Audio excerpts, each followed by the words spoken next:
Isso aí, turma, isso aí, galera, tamo aí, não é react, tela cheia, assunto chato, né, não sei como começar, eu tenho que falar, a gente tem construído aqui com a nossa comunidade uma maneira de comunicação muito sincera, muito direta e basicamente o que eu tenho feito na minha linha política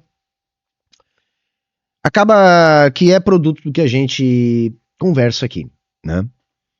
E nas últimas semanas eu trouxe notícias aí que, enfim, a grande maioria gostou, outros não gostaram e tal. A gente optou por construir uma tática eleitoral na democracia burguesa. O pessoal acompanhou aqui, eu agora sou um militante do PCdoB, do Rio Grande do Sul, tenho a pretensão de concorrer, né? Enfim, vamos pleitear aí junto com o partido no Congresso, se deputado federal, se deputado estadual, enfim, isso vai precisar ser construído. E essa tática, ela é produto que a gente vem conversando aqui. Eu tenho sentido uma necessidade de pautar o grande debate. Não eu, mas o comunismo tem que pautar o grande debate. E penso que nós, comunistas, temos que encontrar formas de fazer isso, né? Não tem uma fórmula mágica, não tem uma maneira única de fazer isso. Mas acho que é muito importante que a gente volte a ocupar esses espaços, por exemplo, na democracia burguesa. Eu acho que o movimento comunista no Brasil perdeu por não ter mais os seus representantes no parlamento. Pelo menos não. Que vai, temos lá representantes comunistas, temos sim. Mas eu digo dessa turma que eu acho que eu faço parte, que sou um dos precursores, tá? Que conseguiu colocar de novo na roda, na internet, a discussão sobre o comunismo. Eu acho que está pedindo passagem isso, porque a gente esteja lá. Ainda temos alguns comunistas no Congresso. Eu não vejo nenhum que esteja lá por causa do comunismo. Como assim? Eu entendo que nós temos comunistas lá, mas eles construíram uma carreira política não colocando o foco da sua comunicação política, da sua atuação política na construção de uma via revolucionária, em pautar o comunismo enquanto debate, tá? Eu tenho essa leitura. E eu não quero com isso diminuir o trabalho, né, de deputadas e deputados que a gente tem lá que são comunistas. Mas eu não vejo dessa maneira.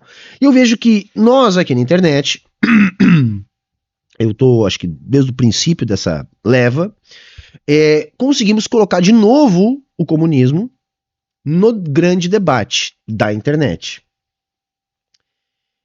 Mas falta que o debate que a gente faz na internet esteja representado no Congresso. Ou nas assembleias legislativas, câmaras municipais, enfim, na política formal, tá? E eu acredito que a gente deve fazer isso por uma série de motivos, né? Eu já expus, mas eu acho que não é demais a gente recolocar aqui.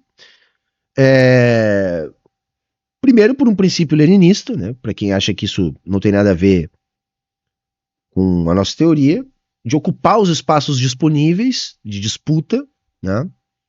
A discussão é se esses espaços são de disputa ou não. Eu acho que são, sim. Tanto nos partidos quanto na democracia burguesa. Acho que esses espaços têm, sim, jogo para disputa. Não é uma disputa fácil, porque quanto mais rebaixado, mais viciado no próprio rebaixamento. Enfim, quanto mais distante da ideia da construção revolucionária, mais difícil de retomar.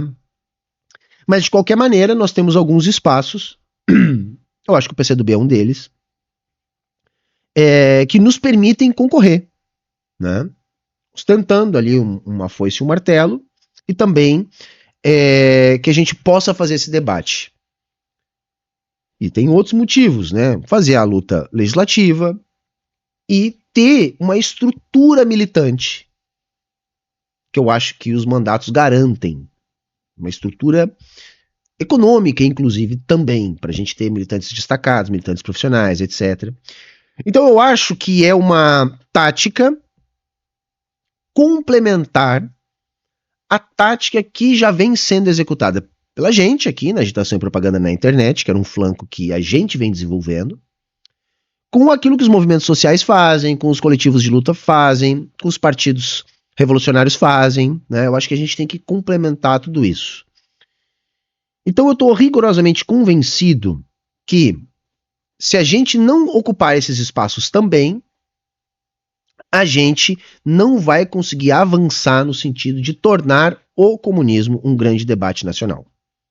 Eu acho que também é necessário isso. Isso não é suficiente, da mesma forma que aquilo que a gente está fazendo hoje, pelo menos a nossa turma aqui da internet, também não é suficiente. Eu acho que são coisas complementares que devem ser feitas. E não se trata de oportunismo, não. De novo, vamos voltar lá para Lenin, que eu sei que a galera gosta de usar isso contra essa tática que eu tô aqui declaradamente assumindo. Quando Lenin criticava o oportunismo da social-democracia, nós temos que entender que o debate sobre o comunismo, onde Lenin estava debatendo, quando Lenin estava debatendo, era um ambiente político onde o comunismo participava do grande debate. Isso já estava posto, essa construção já estava feita. Havia, inclusive, alguma expectativa de eclosão de um processo revolucionário na Alemanha. Acabou não se concretizando, não cabe aqui, mas isso era uma possibilidade concreta que era averiguada na realidade. Então, fazia muito mais sentido a crítica de Lenin naquele momento, que é absolutamente diferente do que a gente vive hoje, onde o comunismo não está no grande debate público. E nós precisamos, então, fazer outra coisa que Lenin também fala pra gente lá no Que Fazer, mas não só lá, que é ocupar os espaços políticos onde possa haver disputa, onde a gente possa colocar a estratégia revolucionária de novo no centro do debate público. Me parece, e eu posso estar errado, mas hoje eu estou absolutamente convencido que nós não vamos fazer isso sem também ter dos nossos, desses que estão nessa estratégia, falando abertamente em marxismo, em leninismo, em revolução, que estamos trabalhando na internet, sem que nós também estejamos presentes no parlamento. Eu acho que isso é determinante. Eu estou convencido disso e, inclusive, foram vocês aqui da minha comunidade que me ajudaram a ter esse entendimento, tá? Eu não aguento mais ouvir piadinha de Corolla e não enche uma Kombi e não consegue levar as pessoas para votar. Eu acho que também é uma demonstração de força que a gente dá. E eu acho que vocês, comunidade, pessoas que acompanham aqui a gente, eu digo a gente porque geralmente quem me acompanha o Ian, acompanha o Jones, acompanha o João, acompanha a Lara Sabino, enfim, acompanha os comunistas, né? Eu acho que o público também quer mostrar que o nosso timezinho consegue também quer ter algum dos nossos lá. E atender essa demanda também é uma forma, no meu entendimento, de alimentar a esperança, a expectativa de que estamos crescendo. Por outro lado, também tem a flagrante constatação de uma tendência à estagnação que a gente vem tendo. Aí eu quero fazer um adendo. Por quê? Embora seja um fato que é uma estagnação da gente, há uma estagnação de todo mundo na internet, tá? E há já algum dado que denota uma certa fadiga em termos de engajamento na internet, possivelmente produto da superexposição que a gente está tendo a tela o dia inteiro, enfim, essa super estratégias de engajar mais, de prender mais a atenção, enfim, pode estar produzindo aí algum efeito onde as pessoas também estão um pouco mais resistentes em continuar fazendo essas bolhas crescerem. Então não é só a nossa bolha que estagnou não, viu? A bolha da direita também estagnou. Com um problema pra gente. A bolha da direita estagnou num nível muito maior do que o nosso. Então eles chegaram num patamar maior, estagnaram. Nós chegamos num patamar que não é ainda perto do deles e também estagnou. De modo que essa estratégia, ou melhor dizendo, essa tática, já que a estratégia é transformar o comunismo em um movimento de massas, tá? Essa é a minha estratégia, tá, gente? Qual a tática? Uma tática que inclui uma tática eleitoral. Então vejam, eu acredito que a tática eleitoral vai, inclusive, colaborar para a gente também superar este momento, que eu acredito que é transitório, sim, mas de estagnação. Então eu estou aqui retomando alguns motivos, fazendo algum diálogo com o que eu entendo da teoria, para falar de algo que para mim é muito triste, mas que foi algo consensual. Tá? E para não fazer mais mistério, que eu sei que vocês devem estar aí curiosos, né? Enfim, eu, em comum acordo com a Soberana, decidi o meu desligamento da Soberana. Então eu não sou mais um membro do coletivo Soberano. E tudo isso que eu falei até agora tem a ver com o que levou a essa decisão. Tá? De antemão, eu quero dizer o seguinte, a Soberana tinha se inclinado a aprovar e aprovou, vamos colocar nesses termos, a minha tática eleitoral, inclusive com uma boa margem, como eu já abri aqui, etc. Mas ficou um desconforto. E não tem nada a ver com saída de membro A, membro B, sabe? Gente insignificante no grande debate e que já queria sair da Soberana e que não saiu por causa disso. Usou isso como motivo. Não foi sobre isso o debate, em nenhum momento. Nem quando a Soberana aprovou, nem quando eu, junto com a Soberana, decidi não continuar no coletivo. O problema é que depois da gente aprovar esse movimento tático, ficou um desconforto, gente. Ficou um desconforto por causa da tática até então levada como mais importante para o coletivo, que é a construção das suas frentes de massa. O coletivo começou a se colocar dúvidas que eu entendi que são pertinentes sobre a capacidade de ter pernas, de ter material, de ter tempo de experiência e crescimento do próprio coletivo para conciliar as duas táticas. Veja, não houve resistência no coletivo no sentido de não entender ser possível a tática eleitoral, e eu poderia ter levado adiante a discussão, e provavelmente, se isso acontecesse, não necessariamente eu precisaria ter saído do coletivo. Mas a gente, como um coletivo leninista, procura chegar a decisões consensuais num processo de convencimento. E, naquele momento ali, eu entendi que, apesar de ser possível as duas táticas, aliás, serem complementares no meu entendimento, isso demandaria um esforço de organização que talvez a Soberana não tenha perna ainda para isso. E isso poderia ocasionar numa perda da qualidade, por exemplo, da organização dos movimentos de massa que estão sendo organizados. E veja, o coletivo em nenhum momento a gente teve nenhum tipo de rusga, nenhum tipo de fissura, nenhum tipo de racha. Tá? Repito, se eu também não tivesse entendido junto com eles, eu sequer precisava sair. A gente poderia ter juntos construído uma outra alternativa, mas eu entendi que essa tática eleitoral ela implica numa série de contradições que são perfeitamente passíveis de serem lidadas, mas que requer alguma experiência e algum esforço e alguma possibilidade real, material, de braços para fazer isso também. De como conciliar, tocar uma campanha, uma pré-campanha, junto com as organizações que já estão em andamento e etc. E a coisa surgiu aqui no canal, né, gente?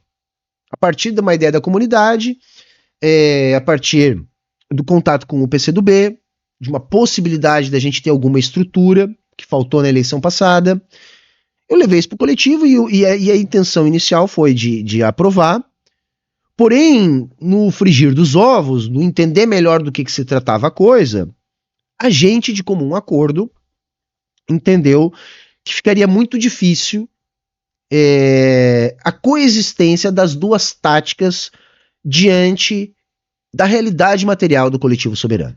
Eu digo isso em termos de material humano, em termos de estrutura que já está pronta, daquilo que já está sendo tocada, para toda a mudança que necessitaria para sustentar a campanha. Ah, Humberto, tudo saiu só por causa disso? Não, gente, também não. Tem uma outra coisa que eu sou obrigado a colocar aqui, que já vinha me angustiando em relação ao coletivo. Isso não diminui em nada o amor que eu tenho por todos eles e a crença que eu tenho que eles estão fazendo um excelente trabalho. Que é o seguinte, quando eu entrei para a Soberana, eu estava entrando num coletivo de streamers.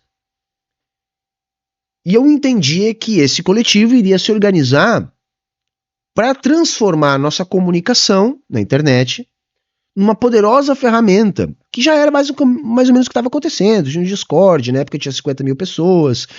Eu imaginei que a coisa ia arrumar para esse lado. Acontece que a prática, a própria dinâmica da realidade, fez com que a Soberana fosse se tornando cada vez menos isso e mais uma vanguarda responsável por organizar frentes de massas, de categorias de trabalhadores, que é um trabalho fantástico que o coletivo está fazendo. Começou com a Sameca, mas hoje já tem o Júri, já tem o CESPEM, já há um processo e uma ideia de construção de uma frente de massas de militantes e tantas outras. E a própria forma como o coletivo foi se organizando ao longo desse processo foi inclusive limitando a possibilidade da gente ser um comunicador, agitador e propagandista na internet dentro da própria Soberana. Tanto que outros comunicadores que estavam dispostos a ter essa postura de viver da internet, infelizmente não conseguiram ficar no coletivo. Alguns deles, alegadamente, por esse mesmo motivo. Não nessas palavras, mas no sentido de não conseguir conciliar as tarefas com a produção de conteúdo. E de fato, gente, isso não é nenhuma crítica de dizer, olha só que feio que tá errado. Não, é a realidade material. A Soberana se dedicou a investir naquilo que ela entendeu que vem dando certo, como de fato vem dando. Hoje o Sameca é uma coisa gigantesca. E veja, hoje o Discord da Soberana sequer é uma coisa que continua naquele ritmo de crescimento que fez a Soberana chegar até aquele patamar que ela estava quando eu entrei. Então eu digo isso com pesar, gosto muito de todo mundo, foi uma saída extremamente amistosa, um entendimento que nós tivemos de, enfim, não está mais, vamos dizer assim, sendo possível a construção minha enquanto um trabalhador da internet e um trabalhador que tem como estratégia transformar o comunismo num instrumento de massas, contando com uma tática eleitoral em meio à tática que a Soberana desenvolve no momento. Então, gente, debatendo como que nós iríamos superar essas contradições, depois de já ter sido tomada a decisão, nós, em comum acordo, né, e isso partiu de mim, mas foi de comum acordo, chegar nesse desfecho, que eu sinceramente achei que vai ser melhor para todo mundo. Eu acho que a Soberana, gente, assim, eu tô cansado de uma coisa que eu já vejo há mais de 20 anos na militância, que não é o que a Soberana faz, mas que a Soberana precisa percorrer o seu próprio caminho para chegar, ou não, porque eu posso estar errado, e eu vou ter toda a humildade de admitir que estou errado, se eu estiver errado, para chegar na conclusão que eu cheguei, que é necessário também disputar esses espaços que eu estou procurando disputar agora. E eu acho que a gente tem que disputar esses espaços agora. Eu sei que a decisão que eu tomei é muito, muito difícil. Tem muita gente torcendo o nariz. Mas vamos lá, né, gente? Assim, estão chamando de oportunista. Eu vou dizer o seguinte: oportunismo é diferente de oportunidade. Agarrar uma oportunidade não é necessariamente ser oportunista. Oportunismo é se a gente se desvirtua do nosso ideal. Ou seja, se o que eu tô fazendo não é para defender a revolução, tá? Então a finalidade importa. E uma outra coisa que não é apenas um chavão é a prática é o critério da verdade. Isso não significa só que o que existe é verdadeiro. Significa que a nossa verdade é demonstrada pela nossa prática. Então, o tempo também é de falar sobre isso. E por último, nós não podemos nos apegar a um principismo. Política não se faz com principismo. Grande política, muito menos. A gente tem que engolir sapo. E aceitar as regras da democracia burguesa e tudo que a gente tem que fazer para ter chance dentro dela é muito pouco. Quando a gente lembra, por exemplo, que o Prestes fez uma aliança com Vargas, porque achou que aquilo, para sua tática, era importante. O Stalin fez um pacto com o Hitler, porque naquele momento era importante. O problema não é fazer pacto com quem quer que seja. O problema é o nosso horizonte, os nossos princípios, que esses não podem ser abalados de maneira nenhuma. Então é isso, eu falo isso com muito pesar. Eu espero poder voltar algum dia, espero que eles deem muito certo na sua tática e que construam frentes de massa cada vez mais valorosas e influentes. E espero que a minha tática também dê certo, que eu consiga um espaço, não sei se no ano que vem, daqui a 3 anos, daqui a 5, não sei. Porque eu sei que quando isso acontecer, as táticas vão se cruzar, porque elas são, na verdade, complementares. Né? A importância de ter um gabinete é justamente utilizar esse gabinete a serviço de uma construção revolucionária. Eu tenho muita fé que a gente vai conseguir. Tá? Eu tenho muita fé que a gente vai conseguir. E eu vou poder provar para todo mundo que acha que eu estou errado, que eu estou certo, ou que eles estão certos. Né? Como ninguém está na minha cabeça, vocês vão ter que aguardar até que isso esteja posto para a realidade para todo mundo ver. Então é isso, gente. É uma novidade triste. Mas não é o fim do mundo, não, viu? Tá? Todo mundo é meu amigo. A gente vai continuar sendo parceiro. Continuo acreditando muito no que eles fazem. E eu acho que lá eu tenho também muitos admiradores do meu trabalho. Tá?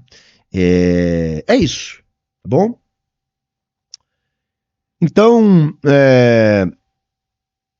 enfim, a gente tem que tomar decisões difíceis, corajosas, e tem que estar disposto a errar, porque é muito fácil não errar quando a gente não se compromete.